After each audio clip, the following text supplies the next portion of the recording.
Hello guys, welcome back to my channel. Today we learn about organizational structure. This is fourth part of chapter 5 organizing. In previous video we talk about what is organizing, importance of organizing and their process. So, what is organizational structure? Organizational structure क्या होता है कि किसी भी organisation का क्या structure होगा। जैसे एक टॉप लेवल जो एक बंदा टॉप लेवल पे बैठा है, उसके नीचे दो लोग काम कर रहे हैं, उसके नीचे बहुत सारे वर्कर काम कर रहे हैं, उसके नीचे एम्प्लॉयज़ काम कर रहे हैं। तो ये क्या है, एक स्ट्रक्चर है कि टॉप लेवल से लेकर लोअर लेवल तक क्या क्या स्ट्रक्चर है, कौन किसको किसका सुपीरियर है, कौन किसका सबॉर्डिनेट है, किस पे क्या वर्क है। Organizational structure is most important structure in every organization. हर ऑर्गेनाइजेशन में स्ट्रक्चर बनाना बहुत ज़रूरी होता है कि हमें कैसे काम करना है, किस तरह काम करना है, कौन किसका सुपीरियर है, सबॉर्डिनेट है। इसमें हम हर चीज़ की बात करते हैं कि रिस्पॉन्सिबिलिटी, अथॉरिटी, जॉब पोजीशन हर लेवल पे अलग अलग होती है। ऑर्गेनाइजेशनल स्ट्रक्चर में भी दो पार्ट हैं। क्या क्या? Divisional structure and functional structure. Functional structure आपको नाम से समझ में आ रहा होगा, मतलब फंक्शन से रिलेटेड जहाँ पे काम होता है। और डिविजनल, वो डिवीजन मतलब डिवाइडेशन, ठीक है। फंक्शनल में देखते हैं हम functional structure. In functional structure activities are grouped and departments are created on the basis of specific function. Functional structure में हम क्या करते हैं, फंक्शन के अकॉर्डिंग डिपार्टमेंट बनाते हैं। जैसे प्रोडक्शन का डिपार्टमेंट एक जगह, सेल्स का डिपार्टमेंट एक जगह, मार्केटिंग का डिपार्टमेंट एक जगह और फाइनेंस का डिपार्टमेंट एक जगह। तो हमने क्या करा, हमने जितना भी एक काम था उसको हमने एक एक डिपार्टमेंट बनाया। जैसे प्रोडक्शन का जितना भी काम है सारा प्रोडक्शन के अंदर जाएगा, जितना भी सेल्स का फाइनेंस का काम है वो सब सेल्स और फाइनेंस के अंदर जाएगा, ठीक है। इस प्रोडक्शन डिपार्टमेंट में भी बहुत सारे क्लासिफिकेशन होते हैं। जैसे प्रोसेसिंग करना, क्वालिटी कंट्रोल देखता है प्रोडक्शन डिपार्टमेंट, रिपेयर देखता है, मार्केटिंग में क्या होता है, एडवर्टाइजमेंट देखता है, सेल्स देखता है, कस्टमर को सर्विस प्रोवाइड करता है। तो जहाँ पर फंक्शन के अकॉर्डिंग काम किया जा रहा है उसे फंक्शनल स्ट्रक्चर कहते हैं। नेक्स्ट क्या आता है, इसकी सूटेबिलिटी, कि ये कहाँ कहाँ पे सूटेबल है। जहाँ पे लार्ज ऑर्गेनाइजेशन हो, जहाँ पे एक प्रोडक्ट ही प्रोड्यूस किया जा रहा हो। जैसे शू की कंपनी है, ठीक है, शू मैन्युफैक्चरर, तो वहाँ पे एक प्रोडक्ट बनाया जा रहा है ओनली शूज़ का। तो शूज़ में प्रोडक्शन, मार्केटिंग, फाइनेंस और परचेज सब चीज़ हो रही है। तो ये फंक्शनल डिपार्टमेंट कहाँ सूटेबल है, जहाँ पर लार्ज ऑर्गेनाइजेशन होती है और जो सिर्फ एक प्रोडक्ट बनाती है।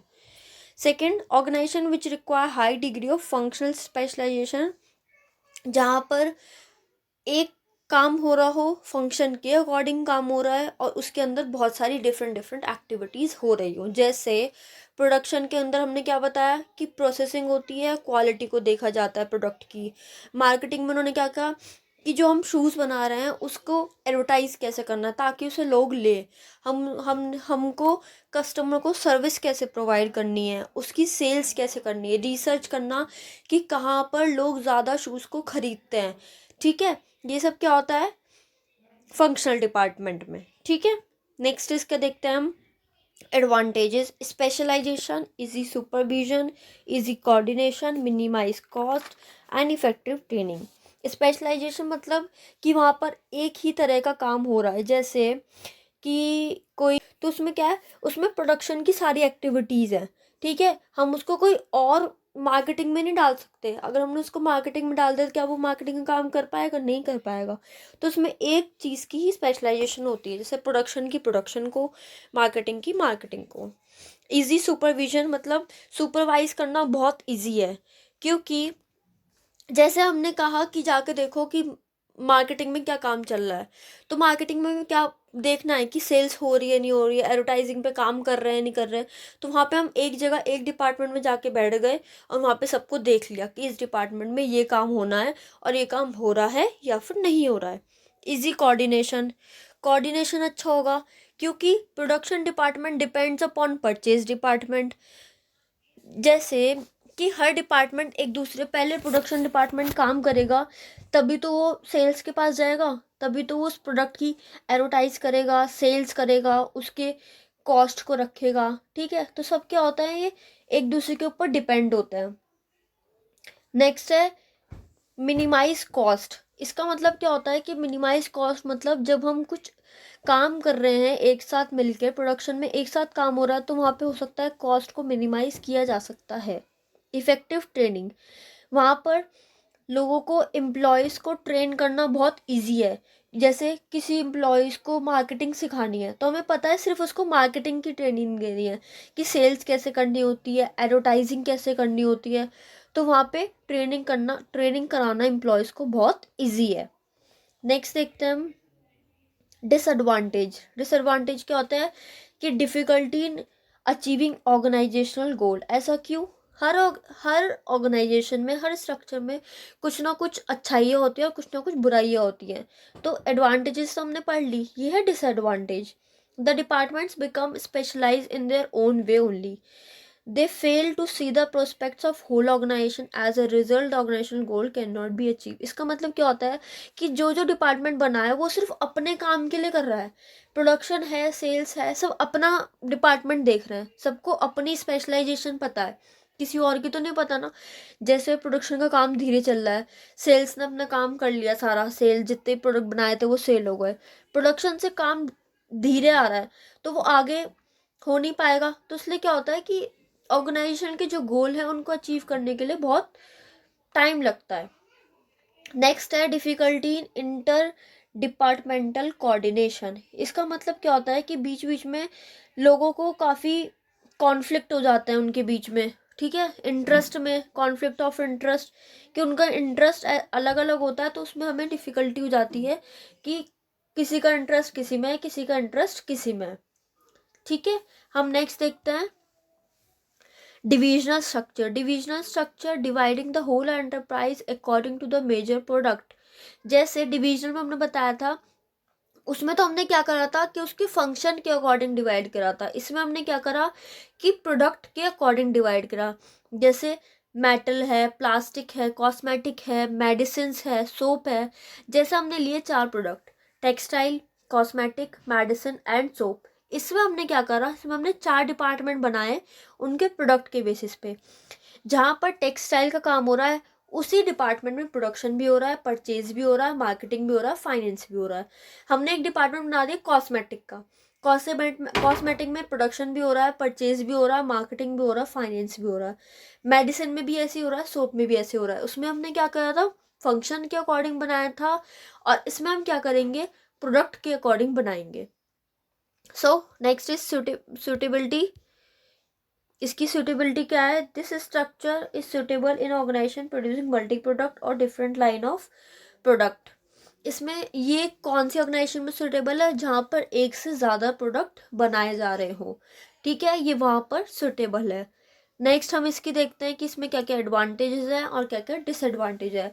इसमें क्या है, प्रोडक्ट स्पेशलाइजेशन, मतलब यहाँ पे बहुत सारे टाइप के प्रोडक्ट बन रहे हैं, तो इसमें क्या है, product specialization, specification, all the activity related to one type of product are grouped under one department. इसमें हमें ढूंढना नहीं पड़ेगा कि टेक्सटाइल जो हम बना रहे हैं उसका परचेज डिपार्टमेंट कहाँ है या उसका मार्केटिंग डिपार्टमेंट कहाँ है। क्यों? क्योंकि जो हमने डिपार्टमेंट बनाए हैं वो हमने प्रोडक्ट के अकॉर्डिंग बनाए हैं। जहाँ पर टेक्सटाइल डिपार्टमेंट बनाया है उसी में प्रोडक्शन भी हो रहा है, परचेज भी हो रहा है, मार्केटिंग भी हो रहा है, फाइनेंस भी हो रहा है। Fast decision making. Fast decision making क्यों है, the decision are taken much faster in divisional structure because there is no dependence on other department for taking decision. जैसे एग्जाम्पल हमने लिया था मेडिसिन, हम मेडिसिन का एग्जाम्पल लेते हैं। हम जो फंक्शनल डिपार्टमेंट था उसमें हमने क्या कर, उसमें हमारा क्या था कि हम दूसरे डिपार्टमेंट पे डिपेंड थे कि जब प्रोडक्शन वाला डिपार्टमेंट अपना काम करेगा तभी तो मार्केटिंग वाला काम करेगा। पर इसमें हमें किसी पे डिपेंड रहने की ज़रूरत नहीं है, क्योंकि जो मेडिसिन का डिपार्टमेंट बनाया है हमने उसी में परचेज भी हो रहा है, प्रोडक्शन भी हो रही है, मार्केटिंग भी हो रहा है, फाइनेंस भी हो रहा है। हमने मेडिसिन में प्रोडक्शन कर ली, परचेज कर ली, मार्केटिंग कर ली, फाइनेंस कर ली, तो हमारा एक काम हो गया। हमें दूसरे डिपार्टमेंट पे डिपेंड रहने की ज़रूरत नहीं है, इसलिए क्या होता है डिसीजन को हम फास्ट ले सकते हैं। Next is expansion and growth. इसका आपको पता ही है कि new department can be added without disturbing existing department. हमें कोई न्यू प्रोडक्ट लॉन्च करना है, ये न्यू प्रोडक्ट बनाना है, तो हमारे में क्या होगा, हम किसी दूसरे डिपार्टमेंट को डिस्टर्ब नहीं कर पाएंगे, क्योंकि हम क्या बना रहे हैं यहाँ पे, एक प्रोडक्ट के अकॉर्डिंग डिपार्टमेंट बना रहे हैं। हम ऐसा नहीं कर रहे कि प्रोडक्शन का काम, सेल्स का काम एक जगह। इसमें हम क्या कर रहे हैं, प्रोडक्ट के अकॉर्डिंग डिपार्टमेंट बना रहे हैं। अभी तक हम 4 प्रोडक्ट बना रहे थे और हम 5 प्रोडक्ट, एक और प्रोडक्ट ऐड कर देते हैं तो हम 5 प्रोडक्ट बनाएंगे। तो इसमें हमें इतनी प्रॉब्लम फेस करने की ज़रूरत नहीं है कि हम कैसे करेंगे, क्या होगा। इसमें क्या होती है, हमारी एक्सपेंशन और ग्रोथ होती है। जितने ज़्यादा से ज़्यादा प्रोडक्ट बनेंगे उतना हमारी ऑर्गेनाइजेशन की ग्रोथ होगी। Next is flexibility. Flexibility means fast decision making leads to flexibility. जो कॉस्मेटिक डिपार्टमेंट में जो हमने एम्प्लॉयज़ रखे हैं, प्रोडक्शन, परचेज और मार्केटिंग और फाइनेंस कर रहे हैं, उनको चारों टाइप का काम आता है। प्रोडक्शन भी करना आता है, मार्केटिंग भी करना आता है, फाइनेंस भी। अगर हमने उनको कॉस्मेटिक से उठा के हमने सोप का जो प्रोडक्ट का डिपार्टमेंट बनाया था उसमें डाल दिया, तो वो इजीली काम कर लेंगे, क्योंकि उनको प्रोडक्शन भी आता है, परचेज भी आता है। हमें उन्हें इजी ऐसे समझाने की दोबारा दोबारा नीड नहीं पड़ेगी। इसके डिसएडवांटेजेस क्या हैं, मोर रिसोर्सेज रिक्वायर्ड, बिकॉज जब हमारा डिपार्टमेंट अलग अलग है तो वहाँ पे हमें रिसोर्सेज भी बहुत सारे चाहिएंगे। प्रोडक्शन के लिए अलग चाहिए, हर डिपार्टमेंट में प्रोडक्शन के लिए रिसोर्सेज अलग चाहिए, मार्केटिंग के लिए हर डिपार्टमेंट में हमें रिसोर्सेज अलग चाहिए, तो उसमें खर्चा भी ज़्यादा होता है। कॉन्फ्लिक्ट हो सकती है। कॉन्फ्लिक्ट कैसी हो सकती है कि उस डिपार्टमेंट को रिसोर्सेज ज़्यादा मिल गए और हमें रिसोर्सेज कम मिले हैं। सोप में तो रिसोर्सेज बहुत सारे दे दिए और यहाँ पे मेडिसिन में रिसोर्सेज बहुत कम दिए हैं। और यहाँ पे क्या होता है, सेल्फिश हो सकते हैं लोग, जो एम्प्लॉयज़ हैं वो सेल्फिश हो सकते हैं, ठीक है। So thank you guys. So do like, comment, share and subscribe to my channel, and if any query please drop the comment. So thank you.